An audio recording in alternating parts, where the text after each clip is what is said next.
Noligent here, and in this episode we're visiting Arlington National Cemetery in honor of Memorial Day, which is a holiday in the USA where we honor those who have died while serving their country in the US military. So I went on this journey with my pal the Major, who's still in the military. So join me on this experience as we also remember all of those who have died in service of our country. Welcome to Noligent. Let the good times roll. So we begin our experience of Arlington National Cemetery here at the parking garage. Then we walk over to the visitor center where you get to stand in line to enter.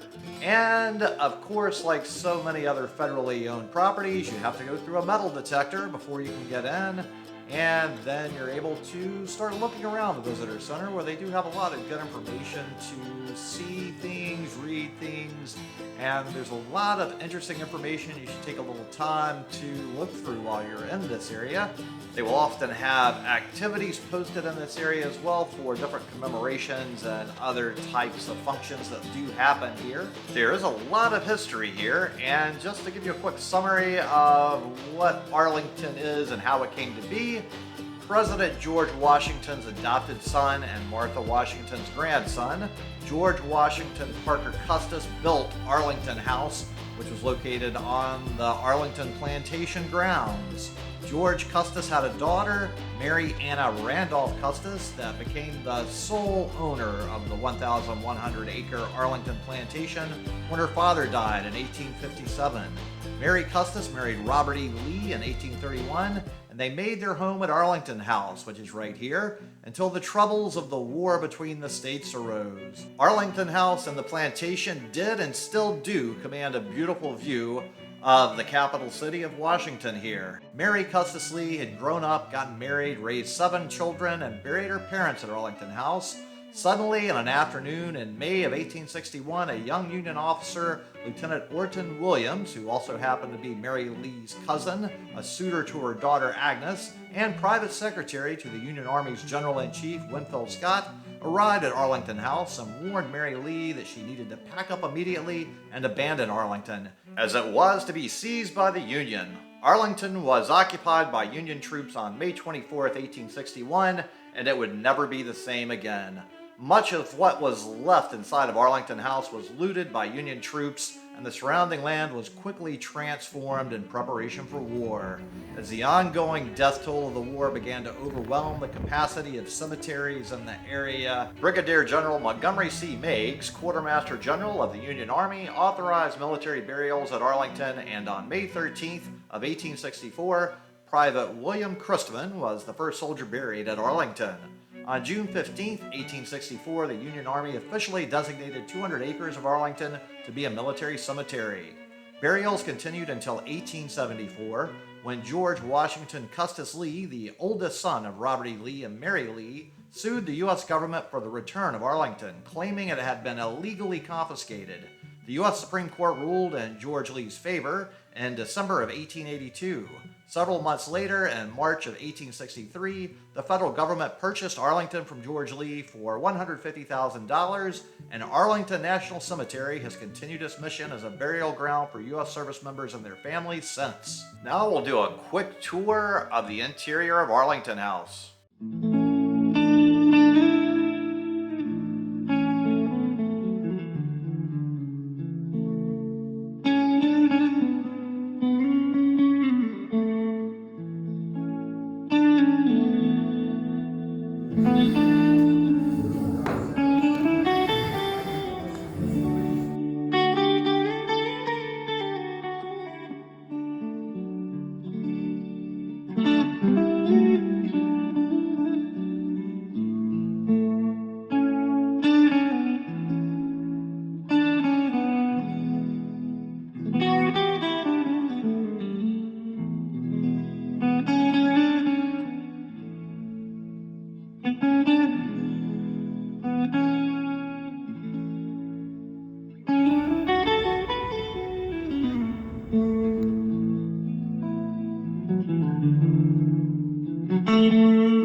Kitchen, I'm fine, madam. Such news doesn't bother me, so it's going to bother me. A fine spirit in both Rob and Millie. You know, it would be wise to temper the boy's political acuity now if he's to follow in his father's footsteps.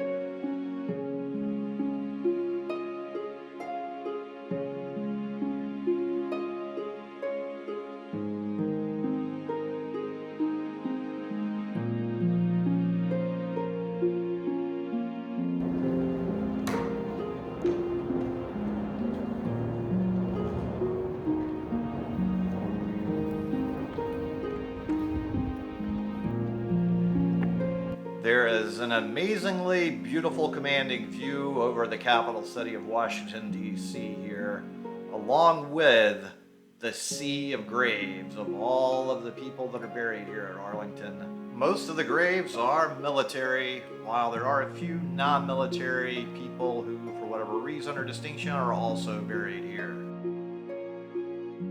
They do have a gift shop right here, which seems a little bit odd in view of the fact this is a large cemetery, and they do have a lot of gifts here you're not going to find in many other places that are pretty unique. So that is kind of interesting. So I guess they put the fun in funeral like New Orleans does. Although I didn't see any second lines while I was here. You certainly should make sure to check out this little building, as they have a lot more history and artifacts from Arlington House in here as well. Indicted by a federal grand jury. There we go. Charged. I got his pistol for us. The indictment claims Lee had been seduced by the instigation of the devil. Would it all end in his execution?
ceremony, it is requested that everyone remain silent and standing.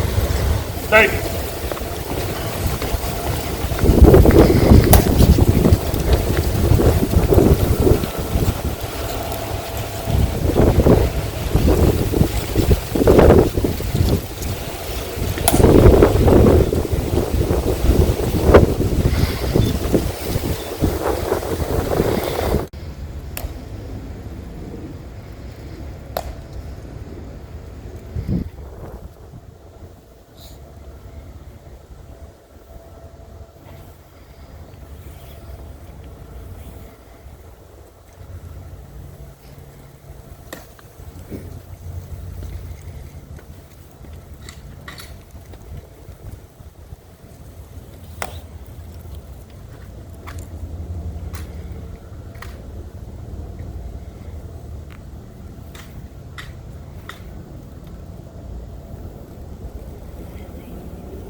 So we have one more stop before we finish our tour. The U.S. Marine Corps War Memorial is located on Arlington Ridge along the axis of the National Mall near Arlington National Cemetery.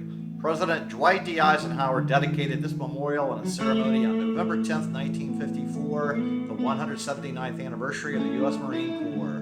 The United States Marine Corps War Memorial represents the nation's gratitude to Marines and those who have fought beside them. While this monument depicts one of the most famous incidents of World War II, the memorial is dedicated to all Marines who have given their lives in defense of the United States since 1775. Thanks so much for watching, and I hope you've gotten a better understanding of Arlington National Cemetery and why and how we do honor those who have lost their lives serving our country. So go ahead and check out this video here to continue with seeing more of the content, and thank you very much.